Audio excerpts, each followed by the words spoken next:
ഇനി മഹാരാഷ്ട്രയിലേക്ക് വന്നു കഴിഞ്ഞാൽ BJPക്ക് അവിടെ കനത്ത തിരിച്ചടിയാണ് ഉണ്ടായത്. ശിവസേനയും NCPയും പിളർത്തി നടത്തിയ പരീക്ഷണങ്ങൾ ഗുണത്തേക്കാളേറെ ദോഷം ചെയ്തെന്ന് തെരഞ്ഞെടുപ്പ് ഫലം ചൂണ്ടിക്കാട്ടുന്നു. ഈ വർഷം നടക്കാനിരിക്കുന്ന നിയമസഭാ തെരഞ്ഞെടുപ്പിന് മുന്നോടിയായി വർദ്ധിത ആത്മവിശ്വാസമാണ് പ്രതിപക്ഷ സഖ്യത്തിന് മഹാരാഷ്ട്രയിലെ തെരഞ്ഞെടുപ്പ് ഫലം നൽകുന്നത്.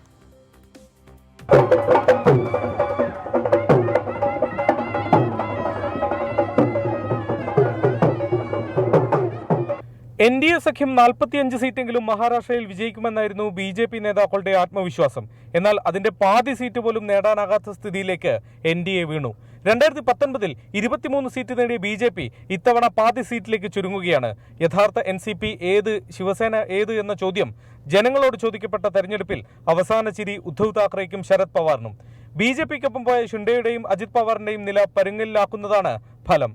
ഇതേ വർഷം തന്നെ നിയമസഭാ തെരഞ്ഞെടുപ്പ് വരാനിരിക്കെ ഇനി വിലപേശൽ കാര്യമായി വിലപ്പോവില്ലെന്ന ബോധ്യം ഫലം അവർക്ക് നൽകുന്നുണ്ട്. പാർട്ടികളെ പിളർത്തി നേതാക്കളെ ഒപ്പമെത്തിക്കാൻ BJPക്ക് കഴിഞ്ഞെങ്കിലും സഹതാപ തരംഗം ഉദ്ധവിനും പവാറിനുമൊപ്പം ആഞ്ഞു വീശിയെന്ന് വ്യക്തം.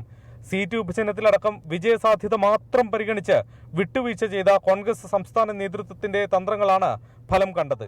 ചരിത്രത്തിൽ ഏറ്റവും കുറവ് സീറ്റിൽ മത്സരിച്ചിട്ടും സമീപകാലത്തെ വലിയ വിജയം നേടാൻ പാർട്ടിയെ സഹായിച്ചതും ഇതാണ്. കടുത്ത ഭരണവിരുദ്ധ വികാരം സംസ്ഥാനത്തുണ്ടെന്ന നിരീക്ഷണങ്ങളും ഫലം ശരിവെക്കുന്നു. സംവരണ സമരത്തിലുള്ള മറാഠ വിഭാഗം എതിരായതും NDAക്ക് തിരിച്ചടിയായി. ഉള്ളിക്കർഷകരുടെ പ്രതിഷേധത്തിന്റെ ചൂട് പ്രധാനമന്ത്രി നരേന്ദ്രമോദി തെരഞ്ഞെടുപ്പ് റാലിക്കിടെ നേരിട്ട് അനുഭവിച്ചതാണ്. കർഷക രോഷവും BJPയുടെ വീഴ്ചയ്ക്ക് ആക്കം കൂട്ടി. നേതാക്കളുടെ കൊഴിഞ്ഞുപോകും, കേന്ദ്ര ഏജൻസികളുടെ അന്വേഷണമടക്കം വലിയ പ്രതിസന്ധികൾ താണ്ടിയുള്ള ഈ വിജയം മഹാവികാസ് അഘാഡിയിലെ പാർട്ടികൾക്ക് മുന്നോട്ടുള്ള യാത്രയിൽ നൽകുന്ന ആത്മവിശ്വാസം വളരെ വലുതാണ്.